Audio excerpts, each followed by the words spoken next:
Is it hard with all the projects that you're promoting right now? Is it hard to kind of keep track of? All right, well today I'm doing Your Sister Sister. I didn't think it was hard, but when you asked me that question, it made me realize that I don't know what's going on. The fact that I couldn't answer the question of how the other night was. Yeah. Means have you ever been asked about a movie and then you thought it, and you start talking about one movie and then you realize it's the wrong movie? This is the worst thing in the world about having multiple movies in release, is they force you to say something just inherently egotistical and terrible, which is, I saw your movie the other night and I loved it. And there's only one question I have. Which one? Which one? Because they're all Because I got so many of them, but I literally need to know which one they're talking about. Right. And it's a terrible thing. That's very funny. Yeah. That's very funny. Well, let me ask you about this one. When did you guys make this? Because I think you told me it was before you guys made Jeff, right? Yeah, we made this film in 1967. Yes, okay. Exactly. Oh, okay. It was the hippie movement. We were naked when we made it. Yes. Oh, well, yeah, because the print really holds up. It does. Yeah, it's really well. We cleaned it. Exactly.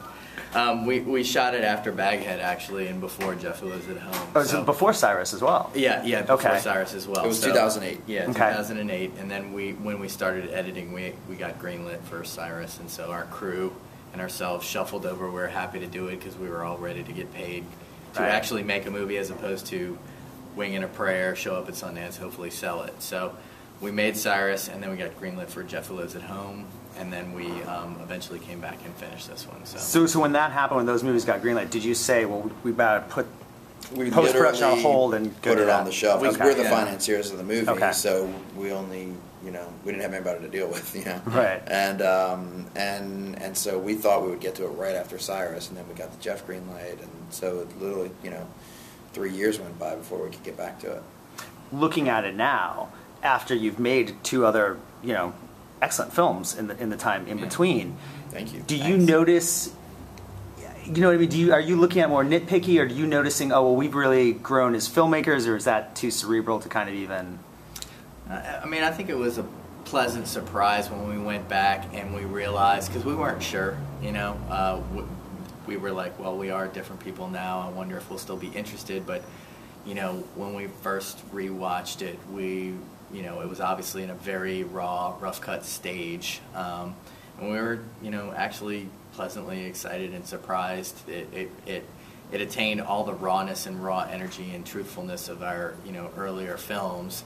It definitely was shaggy, you know what I mean? Especially the way we shoot it, just because the whole cast and crew was 15 people. It just was not something that could be curated and lit to high heaven, But it's always been a story that we've been, close to our hearts. I mean, the two brothers that it's based on. It's actually biographical in its origin for two brothers who grew up down the street from us, who created a Do-Deca-Pentathlon. So I don't know. It kind of re-inspired us, and it was fun and easy to finish. So tell me about the real story about the brothers. You guys knew them growing up, and you knew about this, what they were doing? Yeah, were you part of it growing up? We were not a part of it. It was very personal. Only two people were invited, and it's the two brothers. And they were born like 18 months apart, so they were intensely competitive. There's 4 years between us. We didn't really do as much of that. But they were intense. And the real story ends with them in high school having the Dodeca shut down by their parents because it was getting too physically dangerous what they were doing to each other. And we were just fascinated by that for years. And then I think we were like at the Cardiff Film Festival in 2005 with the puffy chair traveling around trying to crack the idea. And then I think once I think it was Jay, it was like, what if they're revisiting the games 20 years later, And we were like, oh, okay. They're balding. They're out of shape. They have no business competing in the Dodeca. That's what will make this a movie. When you had that idea, was that sort of your opening in? Was that kind of, cracking it? Like that was when it left our general soup of ideas that we talk about, not only for making movies, but just because that's what we're obsessed with in life. That's when it emerged out of that and came out onto the table, shall we say, of like a movie that we feel like it would have the heft and the weight of a movie that would live. Totally. Yeah. Well, now everyone that sees this movie is going to think, oh, well, this is about them and their brothers. Yeah. Did you think about that at all? Were you concerned about that? And how much of your own relationship maybe organically kind of crept in or didn't? Yeah, I didn't worry about it in terms of like people misinterpreting that it was about us. I mean, like, that's what gets people excited to see the movie. That's cool too, you know? Right. But in terms of what came from us into these characters, I mean, there's pieces of both of us in the characters themselves, you know? But I think that there's not much of our actual relationship in there. And I think that the main reason for that is, like, once Jay and I decided we were going to be filmmakers, the chance for us to have any conflict with each other went away completely, because we immediately joined forces together against the Herculean task of making a good independent film, you know? And I think that is what's kept us bonded through the years. Is like, we have bigger battles to fight than whether somebody is farting too much or not between us. Yeah. I mean, that's a problem, but it's not a big one. But yeah, you deal with it. We deal with it. Yeah. Is this the last of the Mumblecore films, in your opinion? Do you feel like I'm going to reject that it's a Mumblecore? Yes. Well, do you think it is? I'm going to reject that. Well, first of all, I mean, you know, you have to understand that Mumblecore is not a film movement that was decided upon by the filmmakers. Dogma was, and I think that's why there's a misperception of that. Do you not like that? Well, we actually category? don't. We liked it a little. We liked the fact that we were written up in the New York Times in 2005. But, you know, Mark and I have never been referential as filmmakers. We were early in our careers, and we sucked at making movies, and now we just make movies from the private stories that we talk about. So it just sounds hoity-toity and artsy-fartsy. It sounds exclusive. A little pejorative, to be honest with you. And the one experience I have with Mumblecore is this. Is I hear people staying away from movies if they think they're Mumblecore. And because a Mumblecore is defined as just like people who are just like so put out that they can't care, and all they do is walk around in their hoodies and have conversations. These are two like testosterone-fueled male animals trying as hard as they can to destroy for glory. Right. There's nothing Mumblecore about that, you know. Well, we've always been confused. I mean, we understand why we've been put in that category, or why we were a while back. But the reality is our movies are heavily plotted.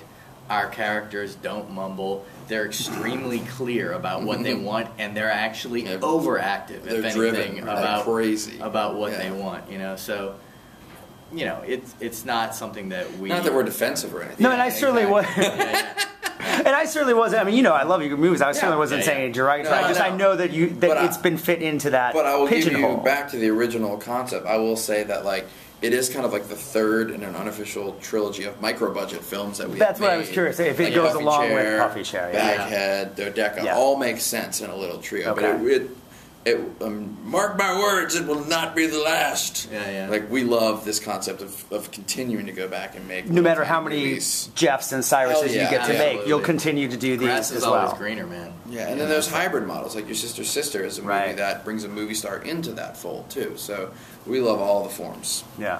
Who were your or are your sort of influences, your directorial influences? Are there, you know, filmmakers that you kind of I mean, we are grew akin up to? watching cable like crazy in the 80s, and, you know, we were watching hard-hitting relationship dramas when I was 9 and Mark was 6. It was ridiculous. I mean, our friends were watching Empire Strikes Back, and we were watching Kramer versus Kramer, and we didn't understand why they would, you know, why they weren't as interested in these hard-hitting dramas as we were. So that's kind of where it all began, but honestly, you know, we were very referential in terms of our filmmaking early on, but it wasn't until we started, you know, minding the private conversations that we have about the stuff that we do, and stopped looking at other films, you know, that we started to make movies. So we definitely have tons of influence, but we're really coming from this little thing that we have that is between siblings, and I think that's what makes us stronger and bolder to come forth with what people now call our brand of sense of humor or whatever it is. Just every sibling relationship is unique and very primal, I think. You know, if people have siblings, they laugh about very, very specific things, and we've just kind of come forth with that. Interesting. So it's actually come out of your own... It comes out of us farting around with stuff, you know. Yeah. I mean, I will say that, you know, in our 20s, as we started to develop this, we started to realize, like, we shared a very similar style of filmmaking to John Cassavetes, surrounding yourself with friends and family, not waiting for a studio to fund you, get up and make it, using improvisation, going for personal stuff.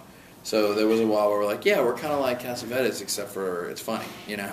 Right. But it wasn't really an influence as much as a realization that we were similar. Yeah, interesting. And what are you guys working on next? Last question I'll ask you. We're writing a couple of things. We're adapting this book, Mule, for Todd Phillips. We're rebooting the same time next year movie, which is going to be very fun. I got to do The League, season 4 this fall, and then we're kind of trying to figure out what movie we might want to direct, you know, next year. And we've made 5 movies in 6 years, and we're like, maybe we will even take a breather. Take a little breather before you guys do something together. Yeah. Are you like Woody Allen in the sense that you kind of like jot down little ideas when you get them, stick them in a drawer, and then kind of revisit? We do. We do even have a document, but more than anything, it's just an ongoing conversation that we have about. I mean, if something comes up in my world, I call Mark and I tell him, like, you're not going to believe what happened, what Frank's dad told him when they were fishing, and you know, we'll just start talking about it, and eventually that will show up in a movie. So, if you're friends with us, watch your ass. Well, Fishing with Frank's Dad, I'm looking forward to that film. It's your next movie. So awesome, guys! Thanks so much. Thanks, really nice meeting you, and always good pleasure talking seeing to you, man. buddy. I appreciate it.